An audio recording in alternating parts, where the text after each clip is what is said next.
em termos gerais, a gente não tem muita noção de como é que se estuda uma teoria. Então, a gente estuda errado a teoria. Por que a gente estuda errado? Porque ninguém nos ensinou como estudar certo. Curioso que Kardec teve essa preocupação. Kardec, além de ensinar o espiritismo, ele ensina como estudar o espiritismo. Isso é uma coisa importante que Kardec tem, nem todo teórico tem, né? E agora, quando a gente fala aí de movimento espírita, então é um desastre. Aí quando alguém me para na rua, quando alguém me chama no Kardec Tube lá para conversar, e a pessoa vem me citar como exemplo o movimento espírita, eu já sei que é um desastre. O estudo nas casas espíritas são muito ruins, muito ruins. Mas também não é por má fé ou má intenção, má vontade também dos dirigentes, é que os dirigentes também não aprenderam, né? Então, um assunto como esse, como a questão do bem e do mal, de Deus, eu preciso primeiro eu preciso primeiro tratar de pontos básicos para depois desenvolver, né? Tanto que aqui ele não desenvolveu, Kardec não desenvolve aqui, por isso que a gente não tratou muito. Na Gênese ele trata mais, né?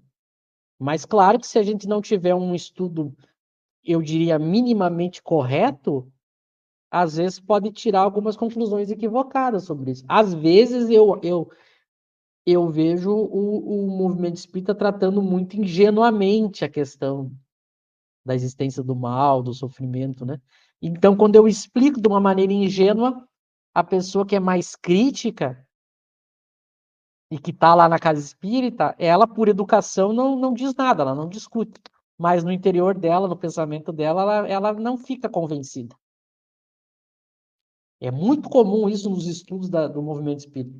A pessoa não fica 100% convencida, mas como o centro espírita é um ambiente castrador, se a pessoa começar a questionar muito, ela é mal vista, logo vão começar a dizer que ela está obsediada, que ela está perturbada. Ela é meio que forçada a aceitar para fazer parte daquele grupo da casa espírita, senão ela é escanteada, criticada, colocada de lado. Não há um ambiente de aprendizado real na casa espírita. Então, muitas pessoas fingem entender, fingem concordar para fazer parte do grupo. Ninguém quer se sentir excluído. E aí o conhecimento não se dá. Então, esse senhor que tu conversou, ele teria que fazer um estudo completo das obras, depois estudar de novo, aprofundar o assunto específico. É uma coisa um pouco demorada, né? Não basta simplesmente eu pegar qualquer absurdo ou maldade que existe na humanidade e simplesmente dar uma explicaçãozinha assim, fraca e achar que eu estou explicando o que o Espiritismo diz.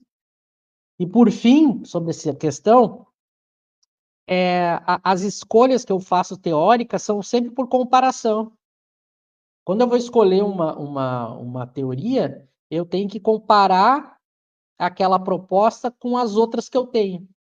É assim que eu aprendo. Kardec Kardec nos ensina, é sempre assim. Como é que eu aprendo? Por exemplo, quando Kardec vai tratar do céu e inferno, lá na obra O Céu e Inferno, para quem já leu, como é que ele procede? Ele apresenta todas as alternativas. Então, eu apresento todas as possibilidades teóricas. Primeiro, ele apresenta o nada. Então, a primeira possibilidade, não há nada após a morte. É o materialismo. É uma opção. Segunda opção, há algo depois da morte, mas eu vou me fundir com um todo, que é o panteísmo. Aí Kardec vai dizer, bom, o panteísmo e o materialismo, eles têm, que nem o Érico falou, eles têm a mesma consequência. Nas duas eu deixo de existir. Eu perco a minha individualidade. A diferença é que o panteísmo eu sobrevivo um pouco mais, mas a consequência é a mesma. Se eu deixo de ter a minha individualidade e me uno com o todo, é a mesma coisa que o nada da morte do materialista, eu deixo de existir. A terceira opção, Kardec vai colocar, bom, eu tenho céu e inferno. e a quarta opção é a proposta espírita. Então ele coloca uma atrás da outra, mostra o que cada uma diz e faz você concluir por comparação. É assim que a gente aprende. A mesma coisa Kardec faz com a proposta espírita. Quando a gente vai pegar a introdução aqui do Livro dos Espíritos, aquela introdução que a gente já viu, o que ele faz? Ele apresenta todas as tentativas de explicar o fenômeno espírita e a do espiritismo.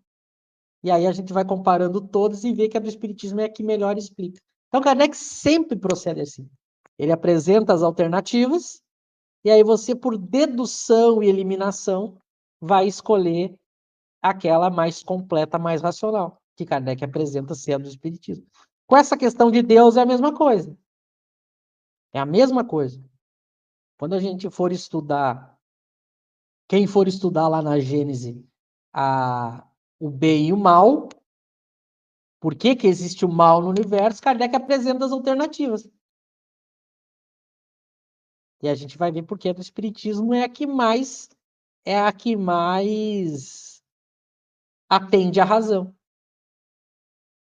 A gente vai ver que é a do espiritismo. Isso quer dizer que depois desse entendimento, dependendo se a gente vê alguma coisa absurdamente terrível na Terra, que a gente não vai ficar triste, chocado, indignado? Claro que não. Não tem nada a ver uma coisa com a outra. Quando a gente vai estudar uma teoria, a gente tem que saber separar as questões emocionais, sentimentais da razão. Então, por exemplo, para concluir essa minha fala, a gente estuda a doutrina espírita e entende o espiritismo como a doutrina que melhor comprova e explica a vida após a morte. Mas daqui a pouco a gente acaba por perder, entre aspas, né? Morre um parente nosso muito próximo, aí a gente se pega triste. Isso é normal. Mas nota que é uma coisa diferente da outra. Racionalmente a gente sabe. Mas a gente se pega triste. Isso é natural. Né? A gente tem que aprender a separar. Então, às vezes eu vejo as pessoas tratando a questão do bem e do mal, estudando com as emoções misturadas juntos, né? De repente a pessoa passou por alguma coisa muito brutal, ouviu ou ouviu falar, e ela quer estudar filosofia assim, mas não é assim, né? Eu tenho que estudar com a razão, eu não posso estudar com a emoção. A emoção nem sempre acompanha a razão. Aliás, isso é ser espírito imperfeito. O que é ser espírito imperfeito? Racionalmente a gente sabe, mas as emoções entram em contradição com aquilo que a gente sabe, que a gente quer. É porque a gente é espírito imperfeito. Como é um conhecimento muito novo, a gente tem que trabalhar bem. Então, as pessoas que estão nos vendo e de repente elas não sentiram que tudo que a gente tratou até aqui ainda as convenceu, fiquem tranquilas.